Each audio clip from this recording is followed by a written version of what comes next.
memiliki gaya hidup yang bersyukur. Dan untuk hari ini saudara-saudara, tema firman Tuhan yang saya sampaikan adalah how to be grateful. Bagaimana bisa punya hati yang bersyukur. Sebab ini bukan sesuatu yang mudah. Di dunia ini lebih banyak orang yang tidak tahu bersyukur, tidak tahu berterima kasih dibandingkan dengan orang yang tahu berterima kasih. Tapi pagi ini kita mau belajar bagaimana kita punya hati yang tahu berterima kasih. Yang setuju katakan amin. Kita akan lihat bersama-sama dalam Injil Lukas pasal 17 ayat 15 sampai dengan yang ke-18.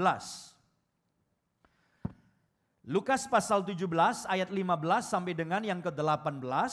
Dan saya ingin mengajak setiap kita dengan semangat, dengan suara yang keras, kita membaca ayat ini bersama-sama.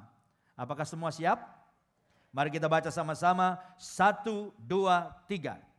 Seorang dari mereka ketika melihat bahwa ia telah sembuh, kembali sambil memuliakan Allah dengan suara nyaring. Lalu tersungkur di depan kaki Yesus dan mengucap syukur kepadanya. Orang itu adalah seorang Samaria.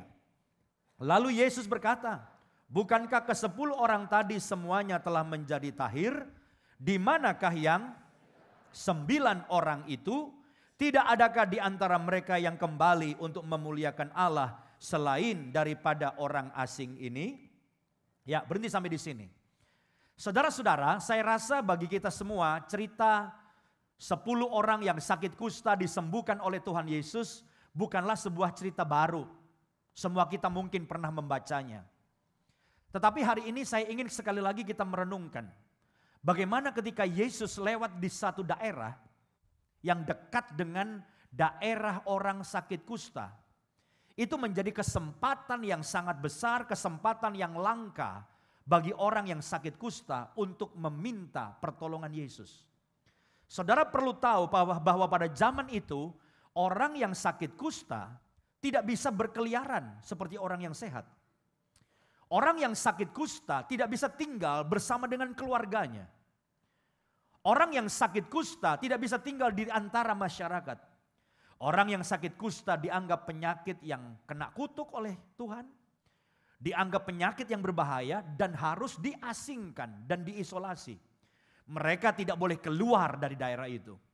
Makanya ketika Yesus lewat dekat daerah itu kesempatan besar. Tetapi mereka tidak berani mendekat, mereka tidak boleh mendekat kepada Yesus. Mereka hanya berteriak dari jauh, Yesus, Guru, tolonglah kami. Yesus, Guru, sembuhkanlah kami. Mereka hanya berteriak dari jauh. Lalu apa yang Yesus katakan? Yesus langsung berkata, pergi tunjukkan dirimu kepada imam bahwa kamu sudah sembuh. Sebab pada waktu itu yang berhak untuk menyatakan seseorang sembuh dari penyakit kustanya adalah para imam. Tetapi untuk keluar dari daerah itu, pergi kepada imam itu beresiko tinggi karena mereka tidak boleh keluar. Tetapi mereka juga berpikir kalau mereka diam saja di situ, mereka jadi tua dan mati di tempat itu. Betul saudara? Tidak banyak pilihan. Lalu akhirnya mereka sepakat 10-10-nya keluar dari tempat itu menuju ke tempat imam.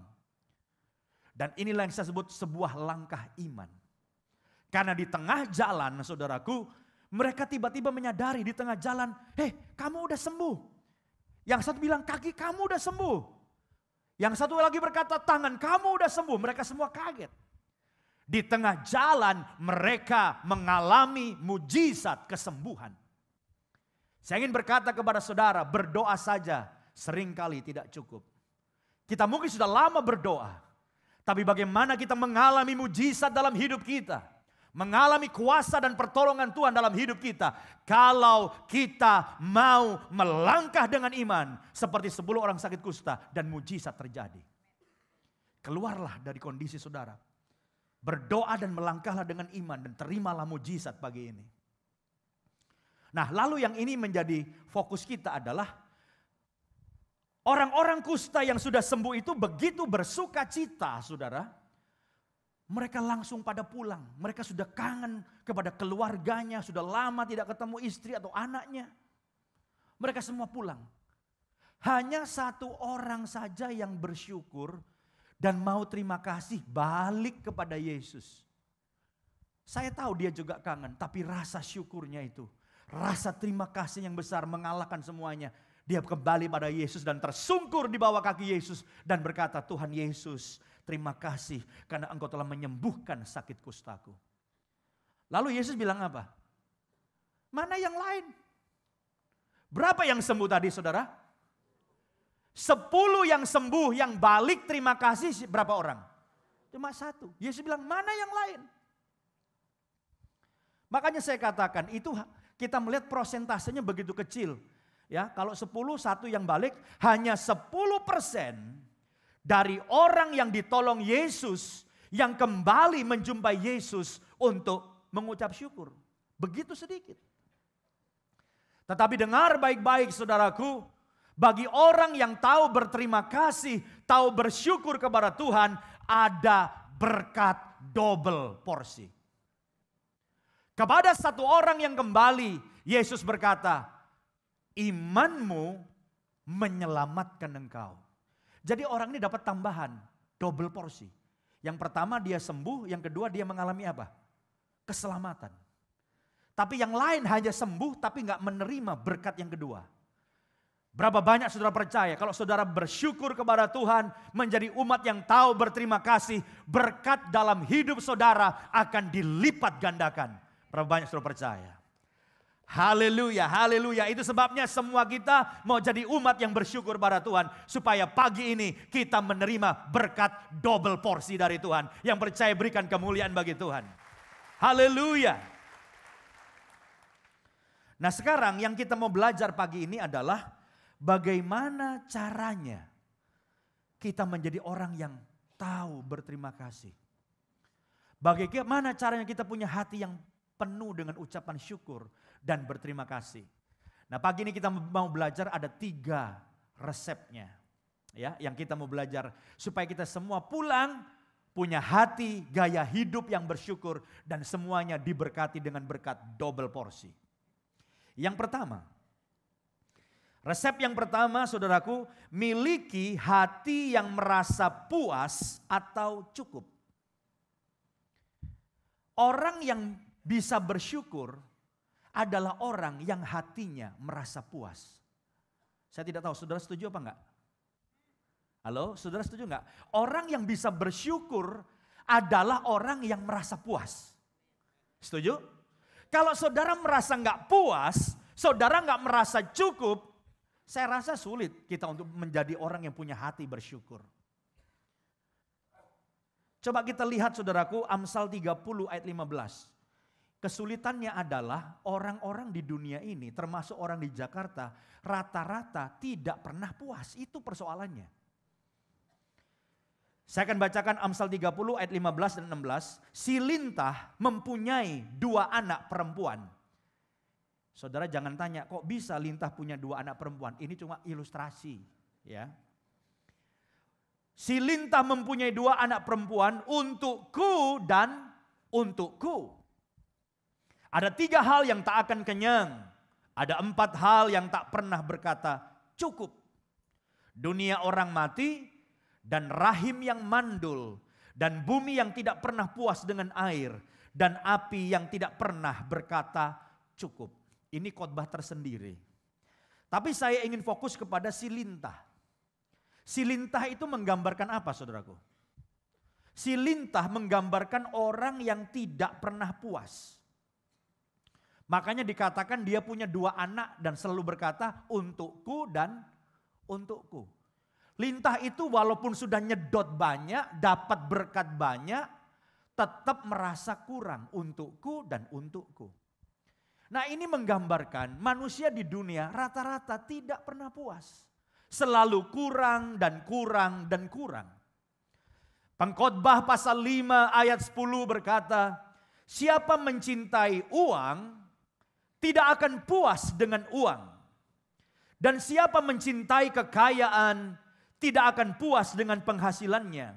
Ini pun sia-sia. Jadi saudara jangan berpikir kalau sudah dapat uang banyak bakal cukup. Enggak. Orang itu dapat uang masih kurang terus, dan kurang terus. Tidak pernah puas. Ada banyak orang berpikir nanti kalau saya punya 10 M puas. Saya mau tanya, sesudah punya 10 M puas enggak? Puas enggak? Saya rasa enggak puas. Sekarang karena belum punya, puas. Begitu punya 10 M, pengen berapa? 20 M. Jangan langsung 100, cepet banget. 20 M. Dan kita berkata kalau saya punya 20 M, saya akan puas. Tapi begitu dapat 20 M, nggak cukup juga. 100 M. Kenapa? Nah ini saya beritahu. Orang kalau income-nya naik, kebutuhannya ikut naik. Betul nggak? Pada waktu saudara punya gaji 5 juta atau 10 juta, saudara makan di restoran aja udah puas. Seneng. Restoran mau makan di mana? Mana aja Pak. Oh, apa aja baru gotiau gaji. Tapi begitu gaji udah 50 juta, 100 juta, restoran milih. Restoran pakai AC enggak? Betul enggak saudaraku? Dulu makan daging asal daging. Mau daging lokal, daging import, yang penting daging. Tapi begitu income udah naik ratusan juta, dikasih daging, nanya dulu ini daging apa? Import apa lokal? Wagyu apa lokal? Wagyu aja masih nanya grade berapa, betul nggak? Ya. Tadinya waktu income masih sedikit, pakai tas apa saja rasa keren, betul nggak? Tas Mangga 2 pun oke, keren. Tapi begitu gaji atau income ratusan juta, tiba-tiba lingkungan pertemanan berubah nggak? Berubah. Teman-teman yang mulai orang-orang lebih high class, mulai ngomong Hermes, oh ngerti Hermes, Prada, Louis Vuitton. Kok Bapak tahu sih? Ya denger-denger juga lah. Akhirnya apa? Kalau nggak pakai tas bermerek, rasa nggak pede. Betul? Ibu-ibu mulai senyum manggut-manggut. Betul Pak. Ya. Dan ini yang terjadi, saudaraku. Apalagi pada saat kita mulai membandingkan, ini paling bahaya, ilmu membandingkan. Ingat ada satu quotes yang berkata, membandingkan diri kita dengan orang lain adalah pencuri sukacita terbesar. Waktu kita nggak membandingkan diri kita dengan orang lain, happy aja. Tapi ketika kita membandingkan suami kita dengan suami orang, bahaya tuh. Waktu kita mulai membandingkan istri kita dengan istri orang lain. Waktu kita mulai membandingkan apa yang kita punya dengan apa yang tetangga punya, tiba-tiba sukacita kita hilang. Ada satu quotes yang berkata begini, banyak orang kehilangan kemampuan untuk menikmati apa yang ia miliki disebabkan hal-hal yang ia tidak miliki. Jadi sebetulnya kita sudah punya mobil. Jadi kita harus bersuka cita. Tapi ketika kita lihat tetangga, mobil kita Innova, mobil tetangga Alphard. Tiba-tiba kita tidak lagi bisa bersuka cita. Untuk apa yang kita miliki. Kita kehilangan kemampuan untuk menikmati apa yang kita miliki disebabkan hal-hal yang tidak atau belum kita miliki. Dan ini bahaya. Seorang hamba Tuhan pernah berkata, hati manusia hanya segenggam. Namun seisi dunia tidak mampu untuk memuaskannya atau memenuhinya. Hati manusia hanya segenggam. Seginilah kira-kira, cuma segenggam. Diisi mobil 10 tetap amblas. Diisi uang miliaran tetap nggak bisa penuh. Kita tidak terpuaskan, kita nggak pernah rasa cukup. Dan akhirnya kita kehilangan kemampuan untuk bisa bersyukur.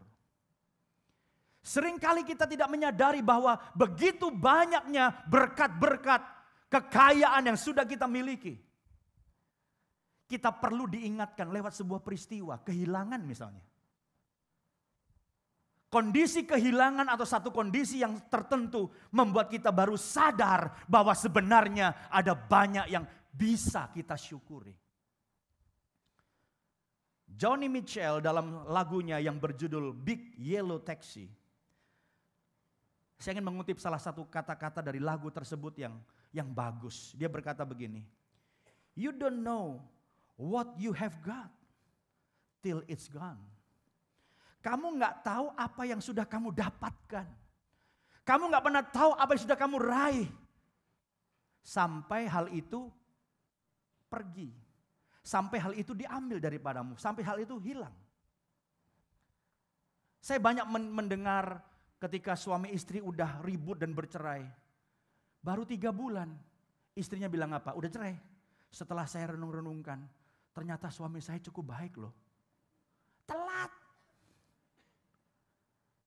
Ada juga suami yang baru nyadar setelah istrinya pergi karena sering dimaki, dipukul, akhirnya istrinya gak tahan pergi. Baru ketika istri pergi dia menyadari, ternyata betapa berharganya istri saya. Tapi saya gak pernah bersyukur dengan istri saya. Saya gak pernah bersyukur dengan kehadirannya. Seringkali orang kalau ada dekat kita gak pernah berasa betapa bernilainya orang tersebut. Yang setuju katakan amin. Kadang-kadang kita tidak pernah menghargai teman yang sering membantu kita. Contoh misalnya di KOR. Di KOR itu saudaraku tetap ada aja tokoh-tokoh yang menjadi idola. Itu memang bawaan lahir. Ada orang yang hawanya kuat, ada yang hawanya itu kecil. Kalau pergi ke KOR ada orang begitu masuk aja, semua mata memandang. Oh keren, itu orang yang hawanya kuat. Tapi ada orang yang hawanya gak kuat, dia masuk, gak ada yang lihat. Udah goyang-goyang badan, gak ada yang lihat. Dia gak jadi pusat perhatian, padahal dia yang bawa kue. Padahal dia yang mendoakan saudara. Kita tidak pernah menghargai orang itu sampai satu hari orang itu berkata dalam sebuah KOR, "Saudara-saudara saya mau pamit, minggu depan saya akan pindah sekeluarga ke Amerika." Loh, tiba-tiba kita kaget. Loh kenapa kamu pindah sekeluarga? Karena kami dapat green card dari Amerika. Dan kami mau pindah sekeluarga, minggu depan pindahnya. Tiba-tiba orang itu menjadi berharga sekali buat kita, betul gak? Pernah gak ngalamin gitu? Halo, pernah? Lalu kita rame-rame, kapan kita bisa ngopi bareng? Sebelum kamu berangkat, kapan kita makan malam bersama? Tiba-tiba orang jadi penting. Sesuatu yang ada bersama kita, seringkali kita tidak hargai. Sampai sesuatu itu diambil dari kita. Yang setuju katakan amin. Bisa seseorang, bisa barang. Yang kita nggak pernah bersyukur buat barang itu, padahal barang itu sudah ada pada kita. Saya kasih contoh, belasan tahun yang lalu, saya pernah punya mobil, Panther warnanya hijau.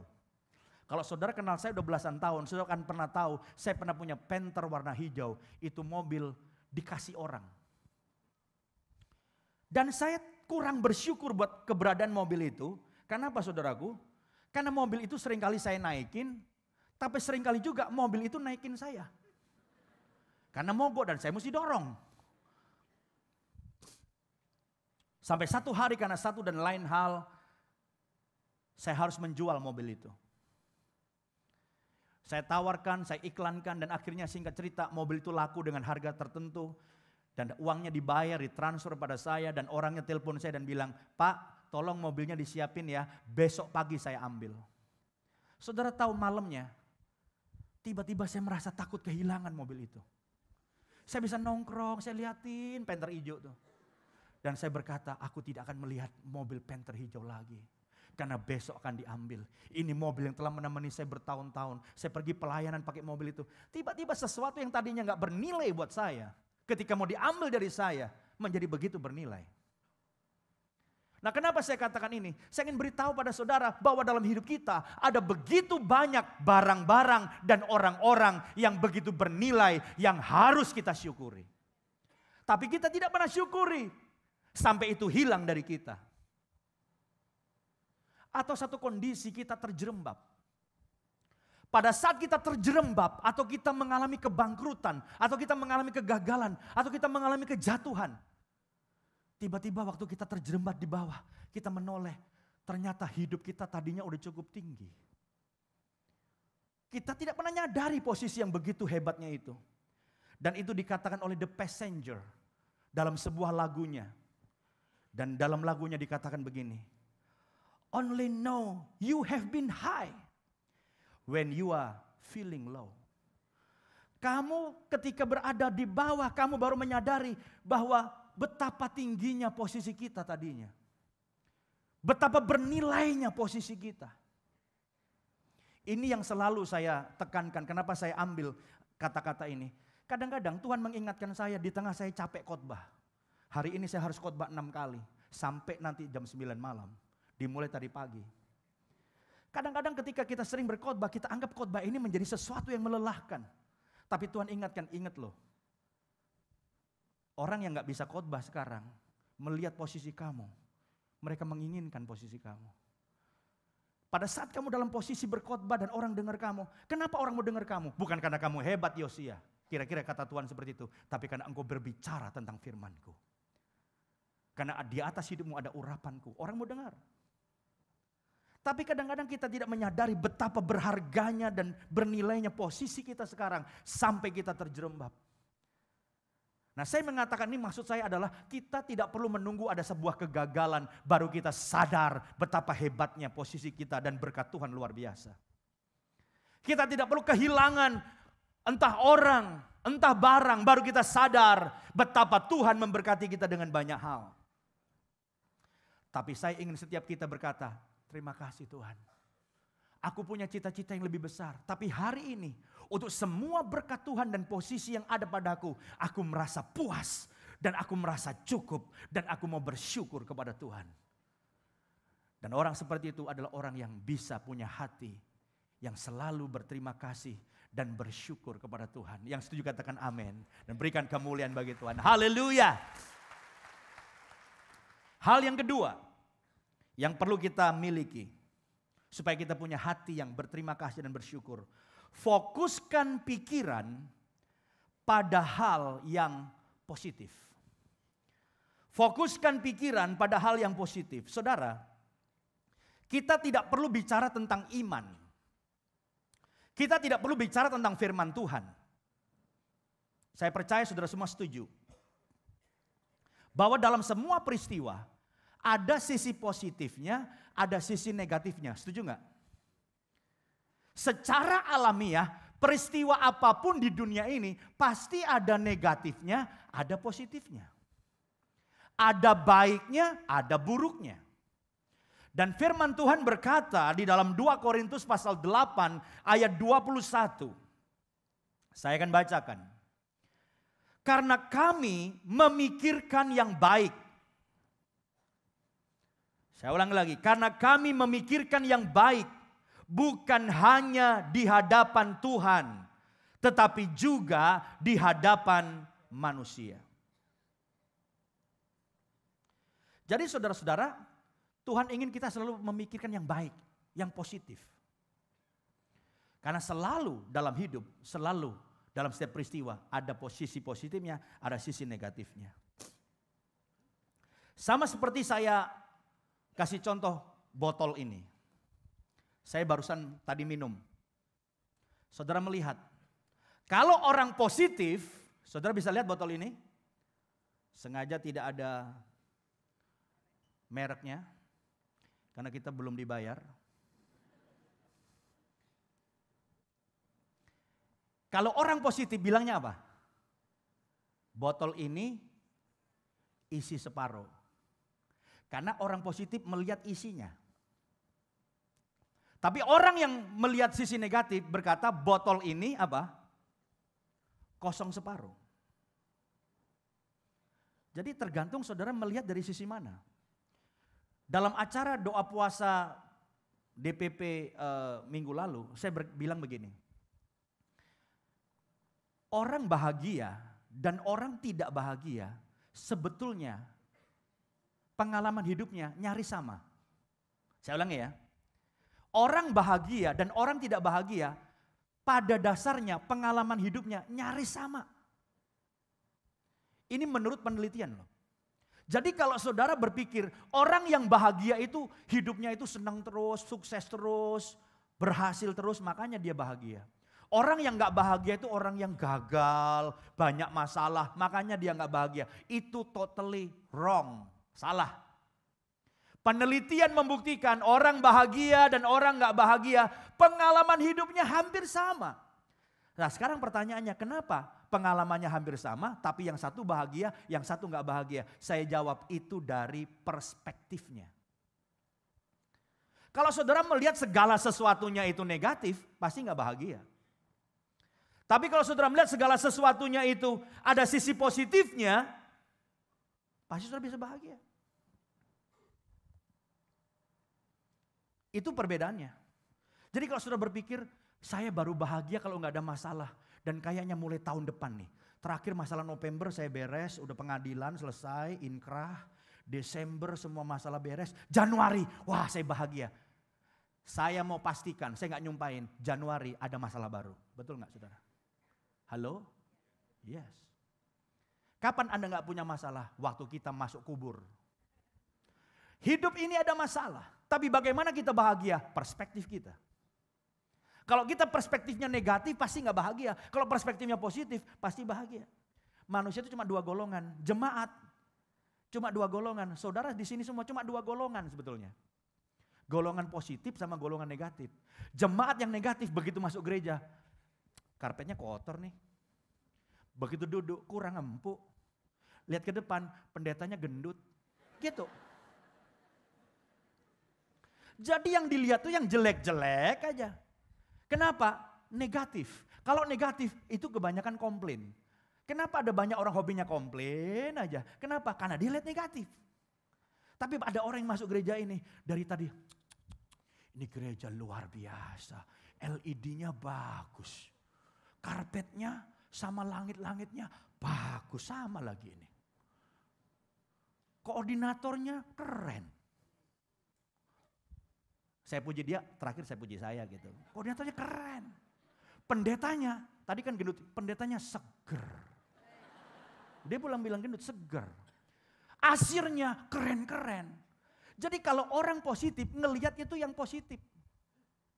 Tapi kalau orang negatif, kerjaannya tiap hari komplain mulu. Dan ini komplain bukan hanya di gereja, hidupnya banyak komplain, di kantor banyak komplain, di pabrik komplain, dalam dunia masyarakat komplain. Kenapa? Karena kita negatif. Ketika seseorang di tempat ini di PHK, bisa bahagia, bisa stres. Tergantung. Kalau dia negatif, gara-gara saya di PHK, mulai minggu depan, bulan depan, saya pasti menderita. Ekonomi saya parah. Pasti saya repot ini. Gimana caranya nih supaya saya bisa cari makan. Orang yang negatif begitu di PHK, langsung dia lihat negatifnya. Tapi orang yang positif saudaraku, begitu dia di PHK, dia berkata apa? Puji Tuhan, hari ini saya berakhir jadi karyawan. Saya mulai jadi bos. Saya berhenti jadi pegawai. Saya memulai bisnis baru. Dan saya bos. Siapa karyawannya? Saya sendiri juga. Saya karyawan pertama. Tapi dia melihat. Tergantung bagaimana kita melihat. Kalau positif, apapun yang terjadi, Anda bisa bahagia. Karena sisi positif. Itu perspektif yang harus diubahkan. Kalau saudara mau bersyukur, milikilah perspektif yang positif. Lihat segala sesuatu dari sisi positifnya. Yang setuju katakan amin. Berikan kemuliaan bagi Tuhan. Haleluya. Saya teringat satu kali ada seorang ibu dalam perjalanan naik pesawat dari Jakarta menuju ke LA. Banyak orang Indonesia kalau sekolahkan anaknya di Amerika pasti sekolahnya kebanyakan di LA. Ada banyak di kota-kota lain juga sih. Tapi banyak yang di LA. Jadi ibu ini dari Jakarta naik pesawat menuju ke LA. Di tengah perjalanan di ketinggian yang sangat tinggi. Tiba-tiba terjadi turbulens pesawat ini. Dia turun, buak. Dia turun lagi secara mendadak, buak ke bawah. Itu semua tas-tas berjatuhan, gelas-gelas tumpah semuanya. Itu oksigen mulai turun semua saudaraku. Semua orang ketakutan dalam pesawat itu. Goncangannya luar biasa. Semua memanggil nama Tuhan mereka menurut keagamanya masing-masing. Oh Tuhan tolong, oh Tuhan jangan sampai jatuh pesawat. Oh Tuhan sampai dengan selamat di LA. Semua berdoa. Tapi sementara orang sibuk berdoa, orang takut. Di tengah-tengah itu ada seorang ibu yang tenang duduknya. Dia juga doa, tapi nggak teriak-teriak. Dia doa terus dia melek lagi. Sehingga yang di sekitarnya bingung, ini orang kayak nggak punya rasa takut nih. Lalu ada satu orang yang memberanikan diri tanya, Bu, Ibu takut nggak sih dalam kondisi seperti ini kok tenang-tenang aja? Jawaban ibu itu apa? Ya takut juga sih. Doa nggak? Ya doa juga sih. Tapi saya lihat ibu kok tenang banget sih. Bisa apa saya? Wong di atas begini bisa apa? Iya semua kita juga tahu bisa apa, tapi kenapa kok ibu tenang banget?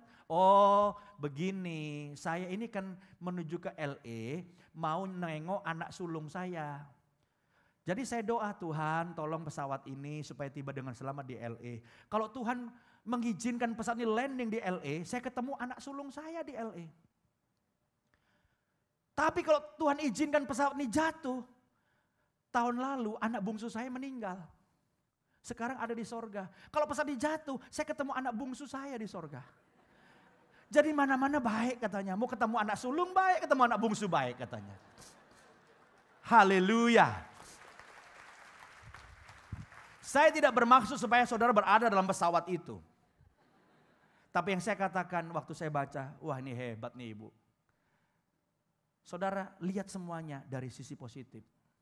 Dan kita jadi orang yang bahagia. Pengalaman hidup mungkin sama, tapi yang satu bisa bahagia, yang satu bisa susah. Tergantung perspektif kita. Dan firman Tuhan bilang kalau mau bersyukur, miliki perspektif positif. Yang setuju katakan amin dan berikan kemuliaan bagi Tuhan. Haleluya.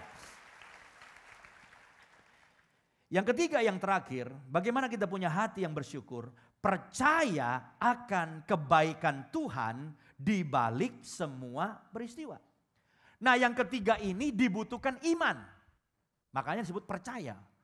Percaya akan kebaikan Tuhan, ini iman. Kalau yang kedua, kita tidak bicara iman, tapi perspektif. Yang ketiga kita butuh iman, percaya bahwa Tuhan baik dalam kondisi apapun. Itu yang diajarkan kepada bangsa Israel. Bangsa Israel diperintahkan bersyukur dalam kondisi dan pengalaman hidup seburuk apapun. Karena mereka percaya dalam kondisi apapun Tuhan tetap baik. Dan Tuhan tetap setia. 1 Tawarik 16 ayat yang ke-34 berkata begini. Bersyukurlah kepada Tuhan sebab Ia baik. Tidak ada embel-embel pada waktu kamu sukses, pada waktu kamu sehat. No. Pokoknya bersyukurlah kepada Tuhan apapun kondisimu dengan iman, dengan keyakinan. Sebab Yesus atau Tuhan itu baik. Bahwasanya untuk selama-lamanya kasih setianya. Kalau kita mengimani hal ini saudaraku, maka kita akan bisa bersyukur bahkan di tengah-tengah peristiwa yang paling menghancurkan dan meremukkan hati kita. Kita bisa bersyukur. Bahkan ketika kita bangkrut dalam bisnis. Saya berkata, apa baiknya Tuhan ketika saya bangkrut? Mungkin sekarang saudara gak ngerti. 3 tahun lagi baru saudara bilang, Pak ingat gak khotbah Bapak tanggal berapa ini? 11 Oktober. Saya pasti bilang, totally gak ingat. Kenapa? Tiap hari khotbah masa ingat saudaraku. Tapi itu khotbah saya ingat Pak. 3 tahun yang lalu Bapak khotbah. Saya lagi bangkrut. Dan saya bilang itu pendeta pinter ngomong. Lu mana enak bisa ngomong Tuhan baik. Gua yang bangkrut. Mana bisa kita melihat kebaikan Tuhan. Tapi setelah 3 tahun saudara berkata. Puji Tuhan dulu saya gak ngerti. Sekarang saya ngerti. Gara-gara bangkrut saya ganti bisnis. Orang kalau gak diizinin bangkrut susah ganti bisnis loh. Ternyata bisnis saudara kalau dulu gak bangkrut, sekarang lebih bangkrut lagi loh. Tapi gara-gara bangkrut 3 tahun yang lalu, saudara terpaksa ganti main bisnis saudara. Saudara ganti bisnis yang baru pada 3 tahun yang lalu. Dan sekarang lagi orang semua stres, saudara leading sendirian. Kenapa? Bisnis saudara berada pada posisi yang paling tepat saat ini. Dan Tuhan yang tahu. Dalam kondisi yang terburuk pun yang kita gak mengerti, kita belajar percaya bahwa di balik semua hal yang buruk, Tuhan baik dan Dia tidak pernah salah. Aku nggak ngerti aja sekarang. Saya melihat di sini banyak gadis-gadis cantik yang lagi pacaran. Saya kasih tahu, kalau pacarmu diambil orang, bisa bilang Tuhan baik nggak? Mungkin saudara akan marah. Pendeta enak aja bilang Tuhan baik. Pacar saya diambil teman dekat saya sendiri, Pak. Pantes saya 3 malam berturut-turut mimpi, Pak. Baju saya dipinjam orang. Ternyata pacar saya diambil orang. Dan yang ngambil itu teman dekat sendiri. Sakit hati, Pak. Bapak khotbah enak saja, pasti baik. Sekarang Anda mungkin tidak mengerti. Tapi 3 tahun setelah ini, saudara akan datang pada saya dan berkata, betul Pak, dulu saya nggak ngerti. Sekarang saya ngerti setelah 3 tahun. Ternyata pacar saya yang diambil orang Surabaya bilang, bajingan Pak. Kok kamu bisa bilang gitu? Gimana nggak bajingan Pak? Setahun pacarnya ganti 3 kali. Ini tahun ketiga udah 9 Pak. Dia memang punya kebiasaan itu tinggalin orang setelah pacaran. Tapi puji Tuhan Pak, saya dulu gak ngerti, marah sama Tuhan. Sekarang saya dapat pacar Pak. 1000 kali lebih baik dari dia. Memang wajahnya rada-rada culun Pak. Tapi orangnya baik, ganteng Pak. Cinta Tuhan Pak. Sekarang saudara bisa bersyukur. Ayat terakhir yang akan saya bacakan sebelum kita berdoa bersama, Yohanes 13 ayat 7. Yohanes 13 ayat 7 berkata, jawab Yesus kepadanya. Kita baca sama-sama ya supaya mantap deh. 2, 3. Jawab Yesus kepadanya, apa yang ku berbuat engkau tidak tahu sekarang. Tetapi engkau akan mengertinya kelak. Sekarang kamu tidak mengerti, kata Tuhan. Apa yang kulakukan, apa yang kuperbuat, engkau tidak mengerti. Tapi nanti, kelak, bisa 1 tahun, bisa 2 tahun, bisa 3 tahun, kamu akan mengerti. Oh, kenapa Tuhan izinkan aku mengalami itu. Pokoknya ngerti gak ngerti, imani bahwa Tuhan baik. Tuhan tidak punya rancangan yang buruk bagi saudara. Allah tidak pernah merancangkan kepada saudara masa depan yang buruk, hidup yang hancur, hidup yang gagal. Allah punya rancangan untuk masa depanmu, hari depan yang penuh keberhasilan dan kemenangan, kebahagiaan dan berkat. Haleluya. Itu janji Tuhan untuk setiap kita. Yang percaya, terimalah janji Tuhan. Terimalah rencana Allah dalam hidup saudara. Berjalan dalam kemenangan. Dan percaya walaupun tidak mengerti. Allah bekerja. Membuat semuanya baik bagi kita. Ya, sekali yang percaya katakan amin. Terima kasih Tuhan. Dan berikan kemuliaan bagi Tuhan.